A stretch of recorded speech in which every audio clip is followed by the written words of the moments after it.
Hey guys, and welcome back to the channel. Ghostbake SuperCoach here for our round 5 review.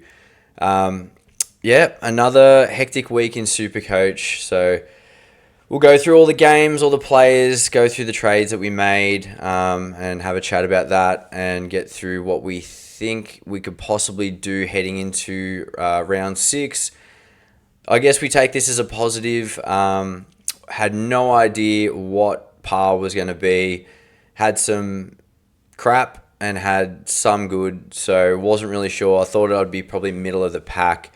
But for the second week in a row, cannot complain. We got green arrows. So very small climbs at the moment, and I feel like I haven't had anything like great happen. I've been pretty much middle pack every week or worse. But we got green arrows, so as you can see, we've moved up nearly 5,000 spots. We're just outside the top 30k. So, look, I've seen a lot of content creators I follow, SuperCoach experts and stuff like that have done this for a long time.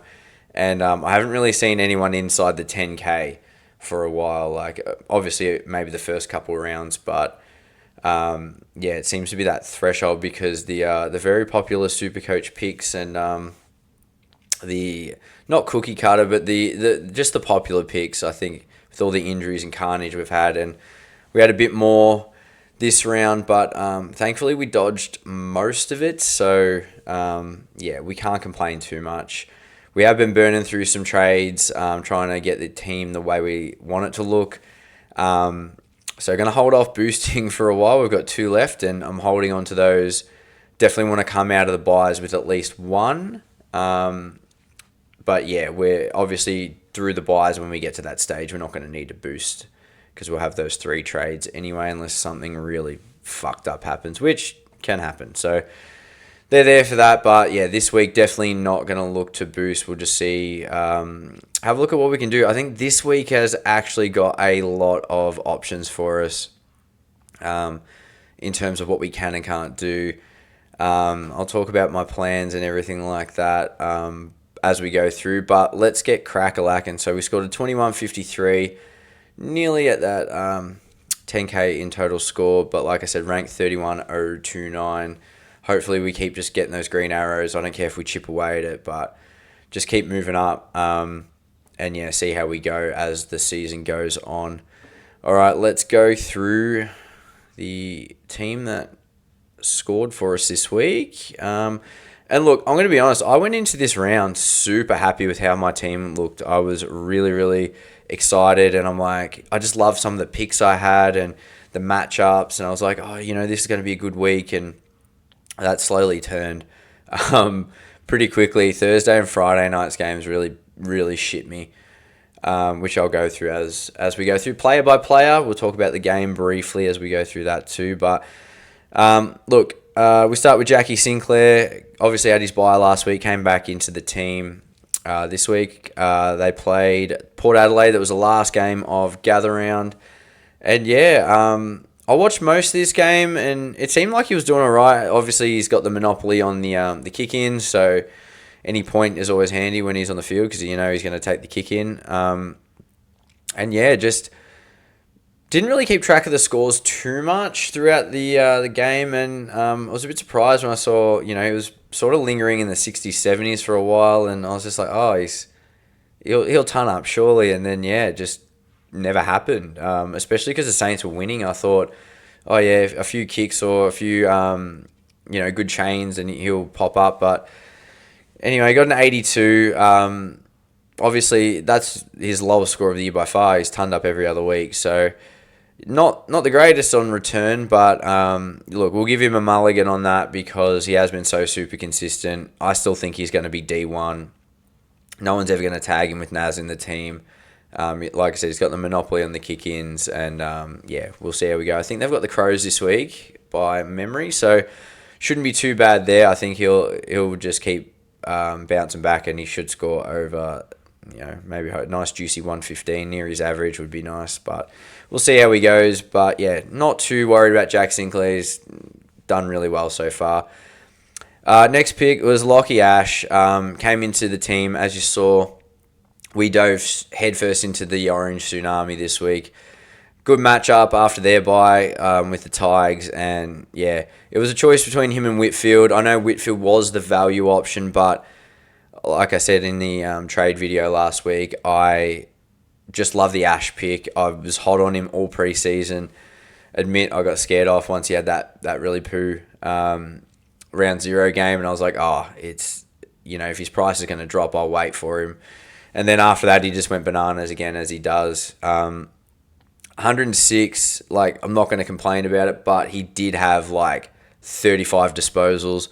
Watched most of this game as well, especially the second half, and he was getting it on the hands as he does, but just bombing it, and Richmond were taking a few intercept marks on him, so obviously the DE wasn't as perfect as it could have been, but 35 touches is probably going to get you a ton, so it could have been a lot more, but I'm not going to complain too much. As long as he got to the ton, it was the main thing. I think he was on 37 at half-time, so it wasn't the greatest, and he had 15 touches then, so yeah, just thought that it could have been a little bit higher, but we'll take it for now.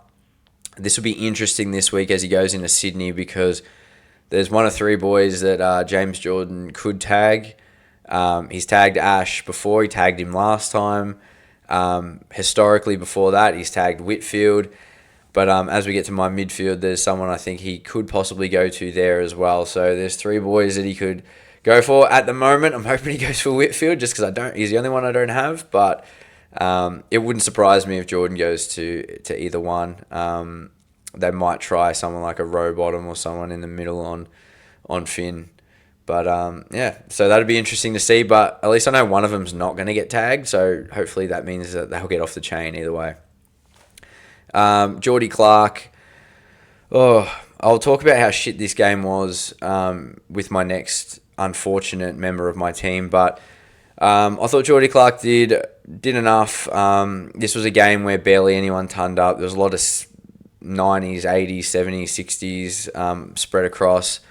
I think Luke Ryan was end up, other than Luke Jackson, once Sean Darcy went down again, and he took over the ruck and he just climbed all over D-Cam, and it was D-Cam because Oscar Steen got no minutes pretty much, so don't know why he's in the team if you're not going to play him in the centre bounces, but anyway, we'll get to that later. Geordie Clark, yeah, he did well. He started off really well. I think he was on about 34 at quarter time. And then, yeah, just from that quarter time, I wasn't too bad. I was like, oh, it's not too bad. The game, he's doing well. We'll see how we go. And then it just went to shit from there. Still managed to ton up. He actually was on 112. And it was only a player that I had that got over the ton in this game. And I had a fair few players.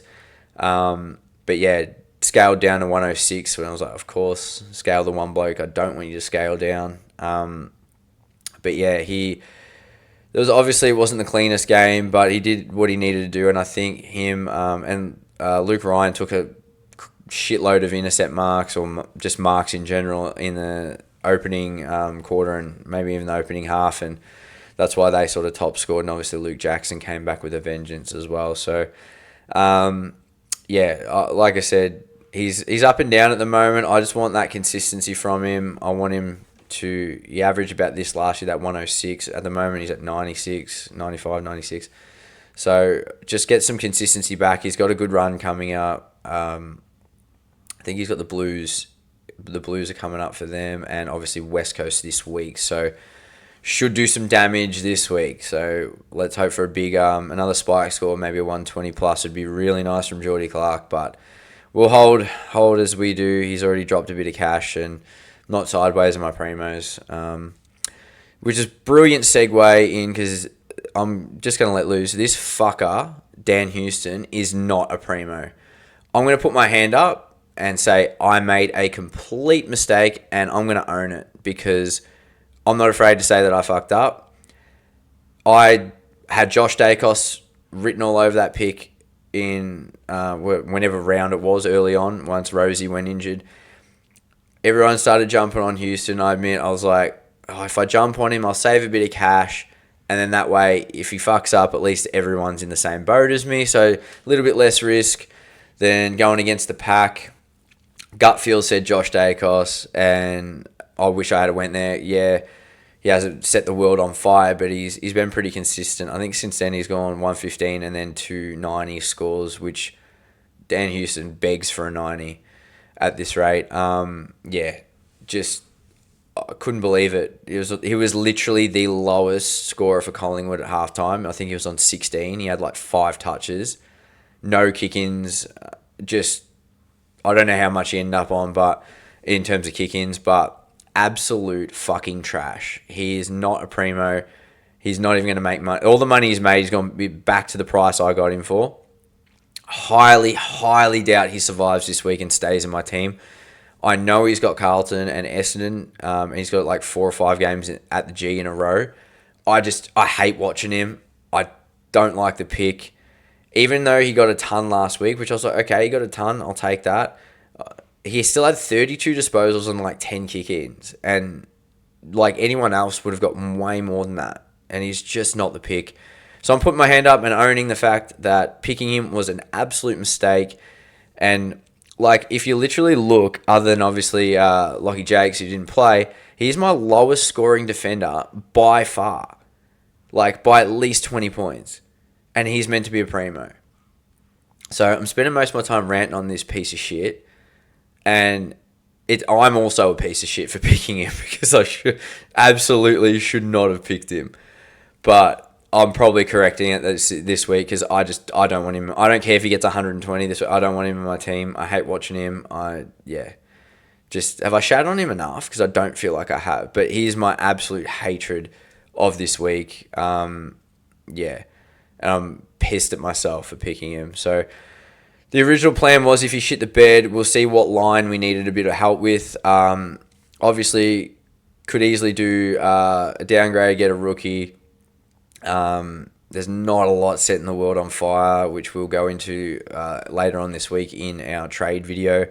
But it's not going to cost a lot to get him up to, a Josh Dacos who has the same run as him, but just obviously a much more solid pick. Could also get him up to a Whitfield as well, which means I'd have 2 out of the 3 won't get tagged by James Jordan this week. But the defensive line, and now with the DPP, you can see my entire midfield bench has defender status too. So there's a lot of swaps we can do. Jai Sarong also has now midfield status too, so I can swap them around a fair bit. And even Grill outscored Houston. Like every single rookie I have outscored him, except Jagger Smith. But yeah, I think it's time to move him. Now it's whether we trust these rookies to sit in the back line, and we upgrade another line, whether that be mid or forward. It probably does need to be my forward line, unfortunately, which we'll get into soon. But yeah, let's leave Dan Houston. And that game was utter trash from Collingwood and Freo. And I know people are going to say like, oh yeah, it was wet and this and that. It rained for half the games for Gather Round. Like rain was on and off, and not all the games were great, but I can guarantee you this was the worst game. And I watched pretty much all of them. I think I only missed Geelong and West Coast on Sunday.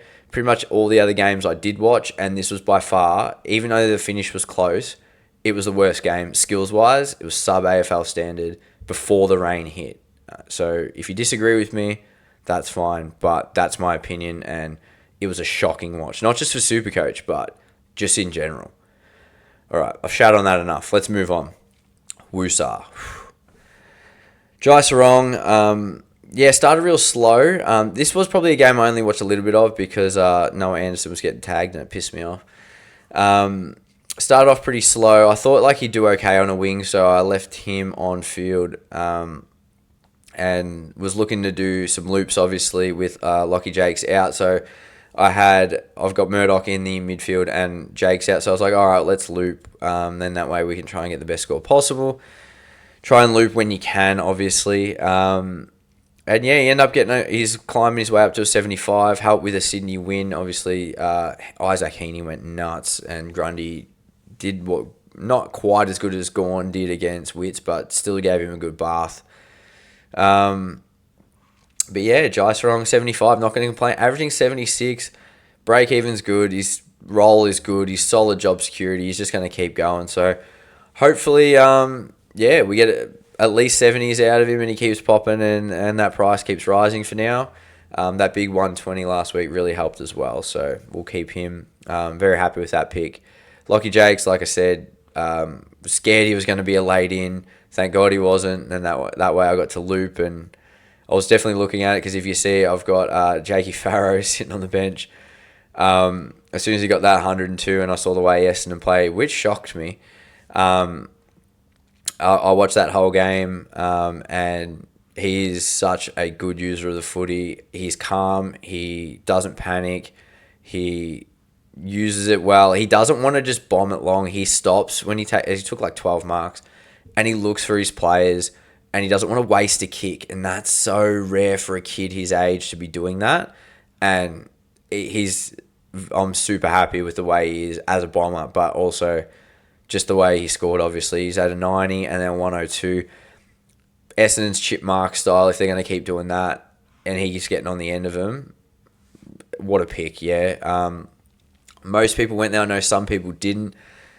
I know it's hard to go on him now with that 60k price rise that he has, but he's obviously going to still go up, and there's potentially still another 150k on his head if he keeps doing this. So, yeah, super pick, super happy with him. Obviously went Caleb Windsor down to him, so that was a fucking win-win because, oh my God. See what I mean by Windsor? Even with the easy matchup, he got his worst score ever. And I know Melbourne played like crap, but still, he's terrible. That's a massive upgrade. Got me money and an awesome pick. So, really happy with Jakey Farrow. Josh Lindsay was sort of the forgotten one. Didn't really want to risk looping him. I thought it was between him or Sarong. Obviously Lindsay had the later game, so I was like, he got a 40 last week, and if they get belted by the Cats, he might not see much game time. He might not get a good slice of the pie. Like I said, this is the one game I didn't get to see any of, really, so not sure how he did. Obviously seeing an 80 is awesome. Don't think anyone tonned up, or if they did, they only just got over the ton. Oh, actually, I lie. Willem Dersma did again.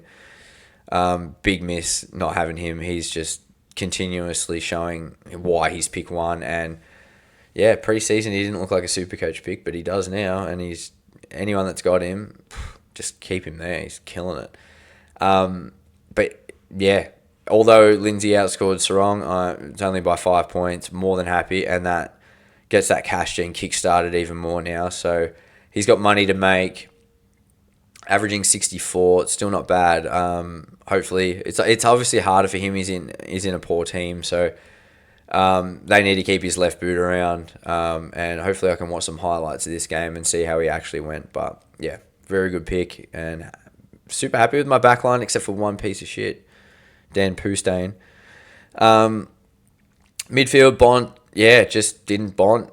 That was a weird game too. Not a lot of tons. Might have been a bit of English, not being able to ruck it and tap it down his throat. I thought, yeah, for once he didn't get that Bont tax where everything he did just went like 20 points. He still had 26 disposals. I think it was 26, maybe more, 28 maybe. I watched the first half of this game and then sort of it was getting a bit boring, so I flicked it on and off as it was going, and was seeing how my players were going. It just wasn't great. So, yeah, for the non-owners, they're going to be like, oh, see, told you not to pay up 700k, but you've also missed so many good scores. So, yeah, rejoice, and hopefully, for your sake, you get him a bit cheaper, but I'm happy having him with an 84. He could easily go, he's got the Cats this week. I don't know if he's going to get tagged. If he does, but if he could easily do another 140, 150 and recorrect everything because he's Bont. So I know people are death riding him that don't have him. I don't think he's going to get cheaper than 630, 640. He could easily back up from this, and if 84 is his floor, which it probably is, the absolute, don't see him going too much lower than that this year. But yeah, so I don't wish bad upon any non-Bont owners, and if you can get him cheaper, well done. If the waiting game helped. But if you're only going to save 50k, I've had him for his 150 and captained him, and that was valuable. And the people that started him did even better. So yeah, not going to complain. Zachy Butters did better than I thought he would against the Saints. I thought possible tag. He sort of had Hugo Garcia. They're not really using Windy too much. Windy did go to him in the last quarter. I think that was just to try and keep St Kilda over the line. So there you go. There was a few matchups and things swapped around and magnets thrown around in this game in the last quarter, which we'll get to when we get to the forward line as well. But Butters just, that contested wet footy, just dug in, went nuts.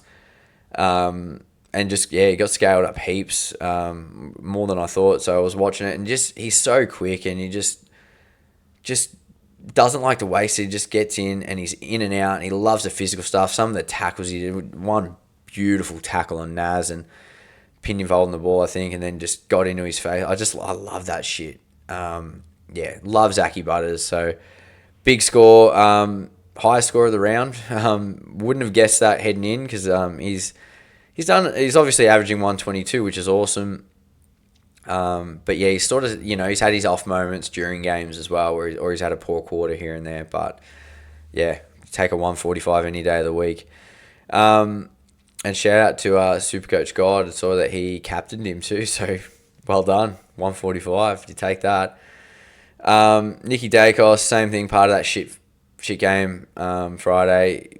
Was doing really well. I think it was on 62 or 60 something at halftime, and then yeah, it just became that crap game, and surprised he got to a 90, to be honest. Yeah, I don't have much else to say about that game. I shat on it enough, but disappointing. If that's his flaw, like I said with Bont, it's fine. He's got the Blues this week, which good. I don't know who they're going to send to him. I don't know. They used to have Chincotta do some tags. He's not there anymore, so good luck. I don't know if anyone even has the speed to go with him now. They're going to do something stupid and try like Zach Williams, or like, hopefully not Jagger, but yeah, just no. I sense a big score. Even if he's not 100%, I think he's a good VC shout. Finn Callahan, my boy, traded him in this week as well. Had him last year, and he absolutely burnt me. Got rid of him after really, I don't think he turned up for me once. He was like, everything was less than 70. And then obviously had a ripper. Did his shoulder, then had a ripper back half of the year when he got back, and never looked back. He's had a couple of like quietish games. Like I said, the floor's like 90, 89, 88, whatever. That's fine if that's the floor. And obviously a really juicy matchup. 37 disposals, I think he had, 38. And just every time I watch the game, and he just was everywhere. He runs hard. He goes and helps the defense. He's a big body. That everyone says that prototype midfielder these days. And he is just, same thing with Ash, like a few disposal efficiency errors. He dump kicked a few that got intercepted, but he just does not stop working. And yeah, if that's the hunger he's got, he's probably got the hunger that Noah Anderson hasn't had this year, which I don't understand why, because he should be trying to push for a premiership as a captain. But yeah, sitting back watching this game, like Finn, I think he turned up at 3/4 time, and I was just like, thank God I traded this bloke in. So really happy with my trades the last couple of weeks. The Orange Tsunami definitely was worth diving into. So yeah, like I said, this week, James Jordan possibly. Finn's a big body, might give him a bit of grief, and it might be a bit easier for Jordan to go to one of the boys he's done before in Ash and Whitfield. So we'll see how we go. Either way, I think Ash, Callahan, and Whitfield are all top of the line. So, and it was time for Caleb Sarong to have a down week, because it's up, down, up, down. He doesn't know what he's doing. Thought the wet weather would suit him. He started off pretty well. I think it was like normal, like 25 at quarter time, on track for the ton, and then just disappeared. It was just hack kicks out of everywhere from everyone. Even the kicks or possessions they got was just shit disposal and went straight back to the opposition. Like everything was a turnover. So everyone was just like, I felt like everyone was losing points. Wasn't even sure what he was on. I think he was on like, maybe close to 40 at halftime, and then yeah, just barely saw him in the last quarter, and I was just getting more and more pissed off. But like I said, this game was utter shit. And Sarong, 73. He got scaled up to. He was on like 68 when the siren went. And luckily, gave him a few extra points, threw me a bone. But like I said, not panicking. They've got the Eagles this week, and then Carlton. So with Dev Rob most likely out, they might try to send someone to him. I think he'll be fine, and I think he'll have one of his spike games again next week, making him a very frustrating own. He's fluctuating from averaging 115, then it goes down to bloody like 107, 108, because he just goes, it's 70s or 130s at this rate. And same thing with the next bloke, Anderson. I'm holding all these guys. I'm not sideways in primos. This was a mistake to start with him. He had a juicy run. He got 100 against the Cats. I thought, okay, sweet, that's good enough. 130 or something the week after. And then with really poor matchups, he's just gone like 90s, 80s, 70s. And he's getting worse. Obviously copped the tag for most of the game. I don't think he was getting tagged in the last quarter, and he did fuck all there as well. So, yeah, not great pick to start, but he's lost so much cash. I'm holding. He's got the Bombers this week. If he's after 2 losses, playing in Gold Coast, surely he's got to go nuts. Like, come on. So yeah, just do it this week, please. I need a 130, 140 to repay me for holding on to him and picking him. Jagger, we decided to loop because originally Farah was in my midfield, and I couldn't loop him and Blamires, so I swapped Farah to the back line so I could loop between Blamires and Grill. I thought Jagger was the safer option to score higher than Grill or Blamires, so I fielded him. I thought, oh, yep, they've dropped Hewitt because he's going to get more CBAs. They want him in the mid. They want him running. And no, apparently not. They wanted room for Zach Williams. So once again, they lost. So hopefully Voss realises to play this kid in the midfield as much as possible. But I don't know. It's like he's trying to get sacked. So yeah, I know. I've heard a lot of people are ready to jump off him. I haven't looked into like break evens and trades too much yet. I just wanted to get through this review first. But like there's a world where we don't do anything, but there's also a world where I really just want to fuck Houston off. So Jagger might be involved in that. Like I said, we'll have to have a look at the break evens and whatnot and see his role. I think he'll be still fine to hold as well. Like it's not desperate to get rid of him by any stretch of the imagination. But yeah, Voss looks like he's set on ruining him at the moment. So, and while you're playing Chera and these guys over him, he needs the midfield minutes for sure. And he looks dynamic. Obviously, it was wet weather, so it wasn't the greatest game either, but it was definitely better than the other one. So yeah, 53. He still had a decent amount of the ball. I think 18, 19 touches. Just, yeah, obviously efficiency and whatnot wasn't great. Our captain, Murdoch, did the job, looped. Very well done, mate. And guess what? Should be back this week. So we're actually not going to have a loop in the midfield. So this is going to be very hard to choose between these blokes. I'm not going to risk Carroll on the field. But yeah, he's should be back. So for people that don't have him, there's your downgrade. If he's named over like your Flynn Perez and your Dirksons or whoever else, there's not a lot good looking picks this week. So like I said, I'll get into that later in the week. But Murdoch, obviously coming back is massive, and coming back for the derby would be pretty cool. So yeah, good to have him back, and this cash gen can start. Hopefully no more injuries, touch wood, and yeah, it'll be a great addition to the side. We'll have to see where we wanna play him. Sammy Grill, yeah, just I looped Myers early, and I wasn't sure. I said anything over like a 65, 70, I'm probably just gonna take, and he did just enough to get to the 79, and I was like, yeah, I'm taking that. So put him on instead of Grill, so I got the 79. So we pretty much won rookie roulette this week, which was really good. So it helps when you got the loops to do it, obviously. Grill's still a solid player. Obviously, they got spanked by the Giants, so it was really hard. But same thing I've seen from him. lots of run and carry. He takes the game on, and he's just got the balls to do it. So, Richmond need to keep playing him and need to keep getting the ball in his hands because he tries to create, and that's what you want, these kids with confidence. And price keeps going up, and we've got plenty of DPP now around him, so we can swap him from back to mid anytime we want now. Blamire, same thing.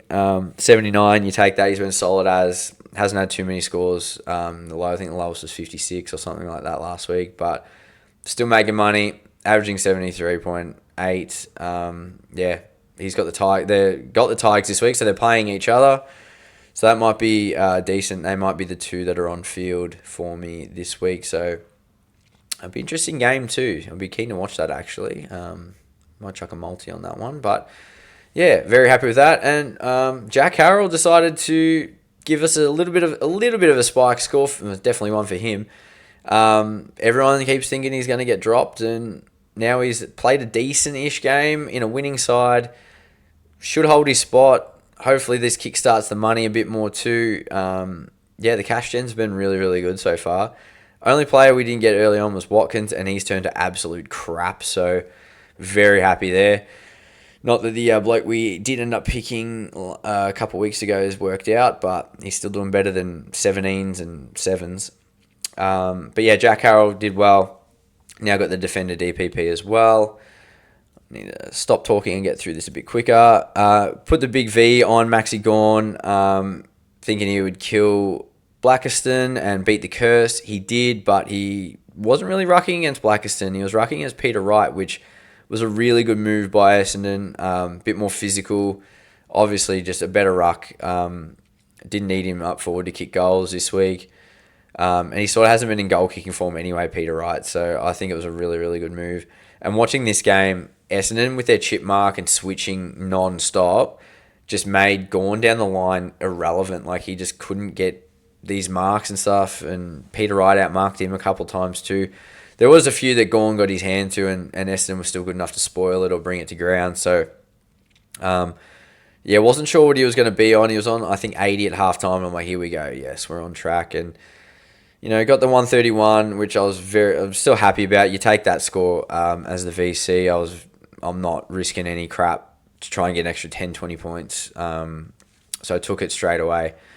McAndrew at R2 still just pumping out 80s. He's had that one poor game, then that one massive game, so averaging 88.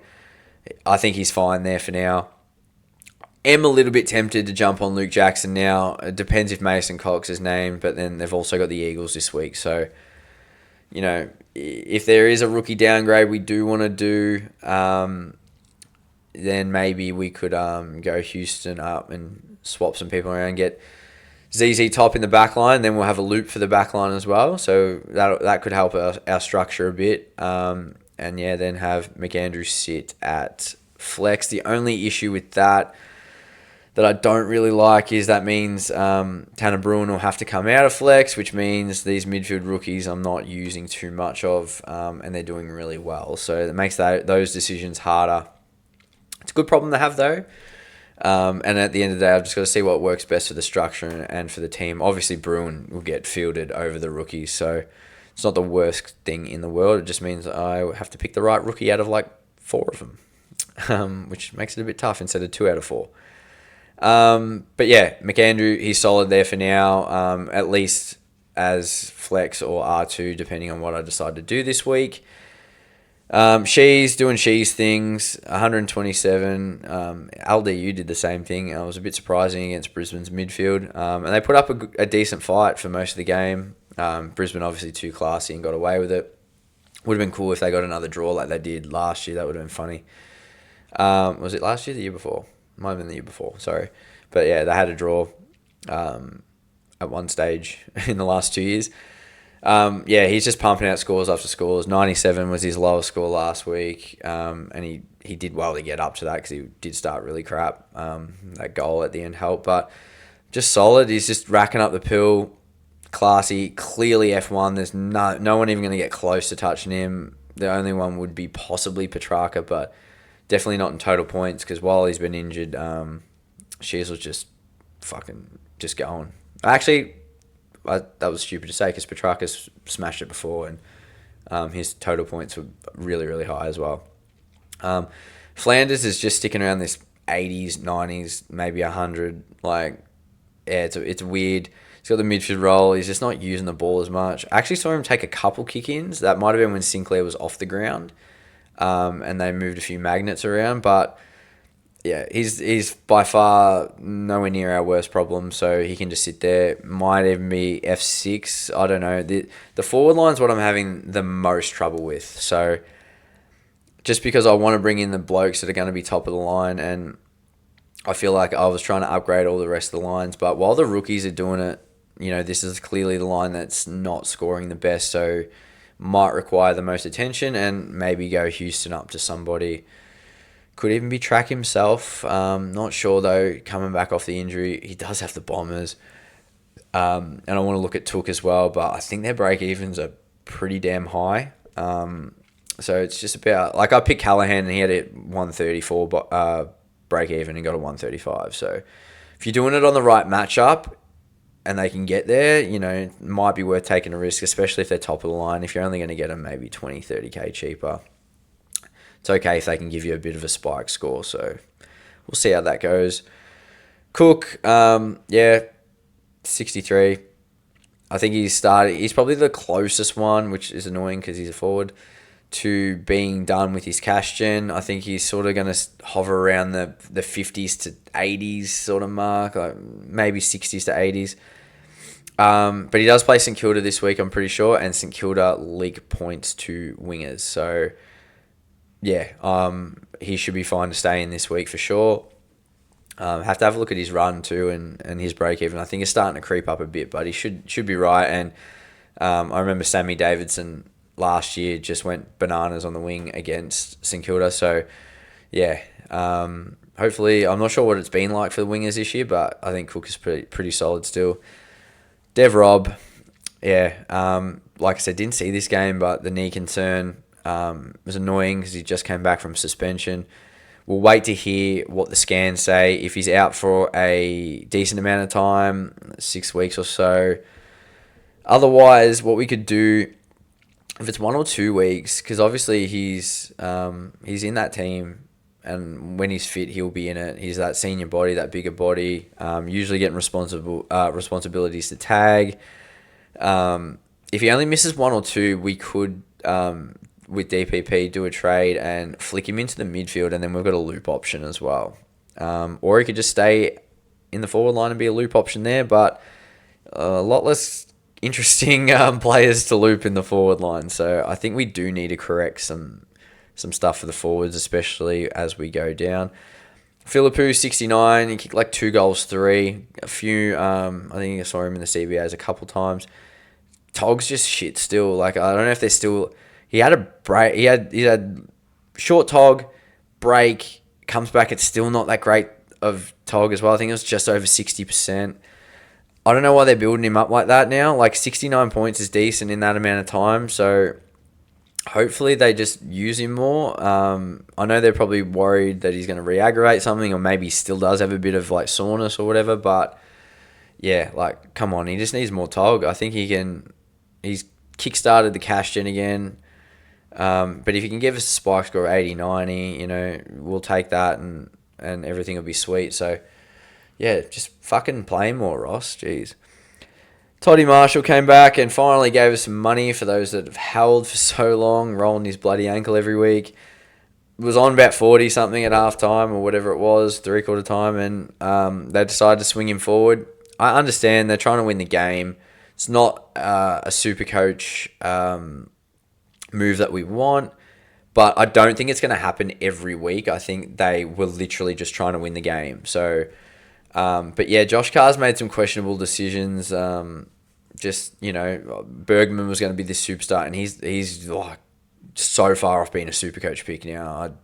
All the hype in the preseason about him, and like I barely see him in games. Like he used to do stuff, and out of all the people to tag Naz, you used Burgoyne, and I just thought, you've used Bergman before. Like he's done that before, and he goes from the mid to defence. So if Naz goes forward, he can easily go with him. I just thought that was the logical choice, but didn't do it. So yeah, Toddy couldn't do shit in the last quarter, so it's not his fault. Just didn't get down to him too much, and yeah, unfortunately, it was just the way the magnet swung. Lombard just hovering around this. Hopefully, I think he's put his break even back down to 2 now. So people are looking to jump off. I'm fine holding him. He's just there. If we need to get rid of him for someone, just for a little bit of cash to prop up, but like I said, it's not the greatest of rookies this week, so we're gonna have a look at all that stuff. But yeah, 49, he's just meh. Shouldn't have started a small forward. And Oscar Steen, and this isn't this bloke's fault either. He's a CBA ruck. Clearly, he climbed all over Briggs in the Giants game. Played last week and it was dual ruck, so understand why they probably, off a 6-day break, gave him a little bit more rest and decam against the bigger, stronger bodies. He should have been in the CBAs when Darcy was in there, and he could have leapt all over him and just, I don't understand why he's in the team if you're not going to play him in that way. Like, you're playing him forward and in the wet, and it's just like, what was the strategy? Like, Fly's usually a lot smarter than that. And just, I literally don't understand what he was trying to do.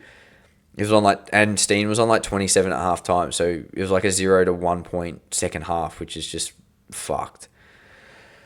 So yeah, look, we went early on him, but we needed to. It was the way we got Gorn and Bont in the same week. So, and overall, he's probably better than Watkins at the moment, because surely Watkins gets dropped next week. Steen might. If he does, there's our loop forward as well. Not like that we need to loop too many, but yeah, obviously the forward line is the weakest line, but there's just no one screaming out to me that I really want, that I'm like, yep, you're top of the line, other than Petrarca and Miller. I think all of them, everyone else has a risk attached, like your Pickett's, your Rochelle's.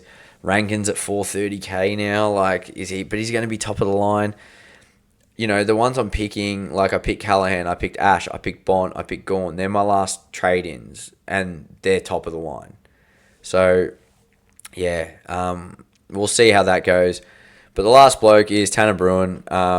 Like I said, didn't see this game and checked the scores. I think it was about 3/4 time when I first got to look at it, and he was on 90 or 86 or something like that. And to get to 115, he's just the only mid-pricer that's been decent. Butterick did a job, which we were happy with, but Tanner, he can stay in my team. He's going to keep getting this role. He'll be the last bloke we upgrade.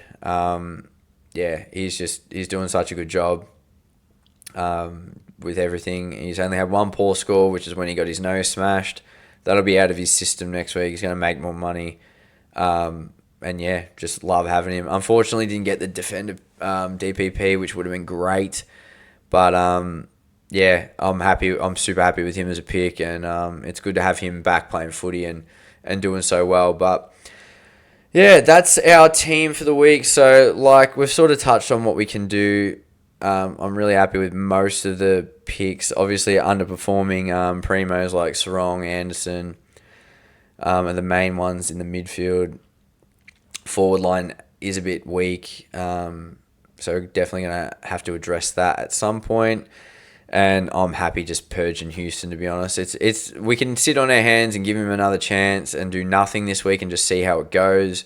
It'll depend on teams, depend on everything, but I'll have a deeper look as we go. But that is the round 5 review. We'll have our trade video come out hopefully on Thursday, if not Friday. But really appreciate all the support from the content creators out there that have been sharing and promoting my channel. Big shout out to them.